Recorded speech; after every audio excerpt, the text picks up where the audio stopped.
Values Education 7 Quarter 3 Learning Competency 2C na ilalapat ang mga sariling kilos ng pagpapatawad at pakikipagkasundo sa kapwa. Kung magkasala sa iyo ang iyong kapatid, puntahan mo siya at pagsabihan mo tungkol sa kanyang pagkakamali. Gawin mo ito na kayong dalawa lamang.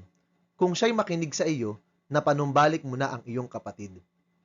Ano ang nais ipahiwatig sa atin ng mensaheng ito? Bakit mahalaga ang pagpapatawad at pakikipagkasundo sa kapwa? Sa nagdaan nating aralin, natutuhan natin na ang pagpapatawad at pakikipagkasundo ay nakatutulong sa atin na hilumin ng sarili, ayusin ang nasirang ugnayan, at palaguin ang pagkatao.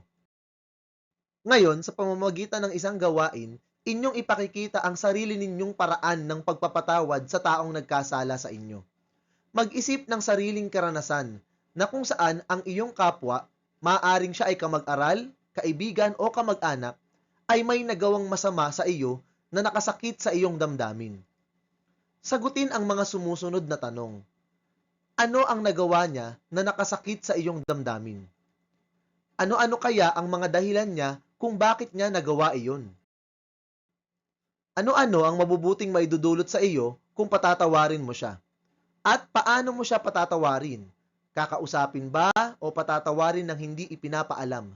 At bakit? Isulat ang iyong sagot sa isang malinis na papel.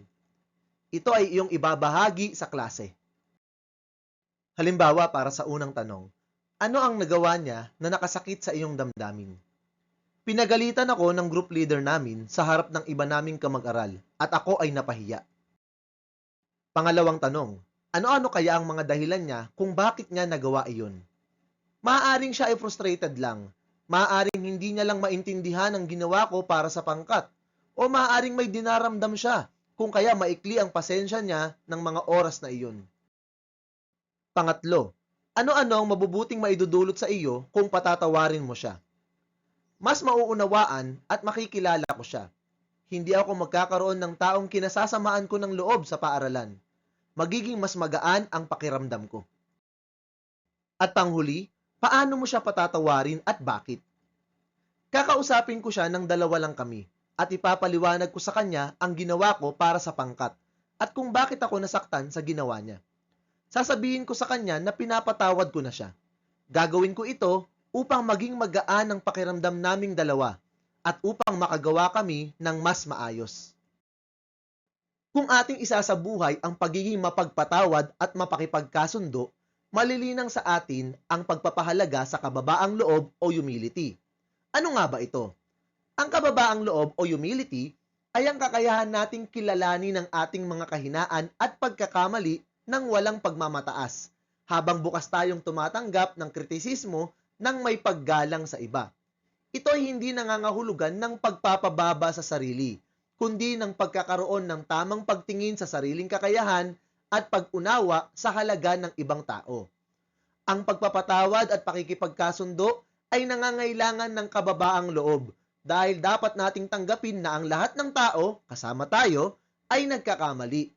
Ang pagiging mapagpakumbaba ay tumutulong sa atin na huwag masyadong tumutok sa ating pride o galit, kundi sa halip ay unawain ng iba at magpatawad mula sa puso. Hinihikaya tayo nitong muling buksan ang komunikasyon sa taong nagkasala o nasaktan natin. Sa pamamagitan ng humility, natututo tayong aminin ang ating pagkakamali kung tayo ang nagkamali o tanggapin ang paghingi ng tawad ng iba nang walang pag-aalinlangan. Bakit mahalaga na tayo ay maging mapagpakumbaba o magkaroon ng mababang loob? Una, ang kababaang loob ay nagdudulot ng mas maayos na pakikitungo sa ibang tao. Kapag tayo ay mapagpakumbaba, mas madali tayong nakikinig, umuunawa at tumatanggap ng pagkakamali na nagiging daan para mapanatili o maibalik ang tiwala at respeto sa bawat isa. Pangalawa, ang pagkakaroon ng humility ay nagtuturo sa atin na harapin ang ating sariling pagkukulang. Sa pagtanggap ng ating mga kahinaan, mas nagiging bukas tayo sa pagbabago at personal na paglago. Pangatlo, kapag ang tao ay may kababaang loob, mas pinipili niyang iwasan ng galit, pride o pagtatalo, kaya't nababawasan ng hidwaan o alitan. Ang humility ay nagiging daan para sa pagkakasundo at pagkakaisa. Pang-apat, walang tunay na pagpapatawad at pakikipagkasundo kung walang kababaang loob. Sa pagkakaroon nito, natututo tayong bumaba mula sa ating pride at magbigay ng pagkakataon sa sarili at sa iba na magsimulang muli. Ang humility ay tumutulong sa atin na maging bukas sa kapayapaan at buuin ang nasirang relasyon. At ang pagiging mapagpakumbaba ay hindi kahinaan. Ito ay patunay ng lakas ng loob. Ipinapakita nito na kaya nating piliin ang tama kahit mahirap, tulad ng pagpapatawad at pag-amin ng pagkakamali. At ayon sa Biblia, kahihiyan ang laging dulot ng kapalaluan, ngunit pagpapakumbabay nagbubunga ng karunungan. At hanggang dyan na lang po ang ating paksa para sa araw na ito. Nawa ay may natutuhan po kayo. Salamat sa panonood at pakikinig. Paalam!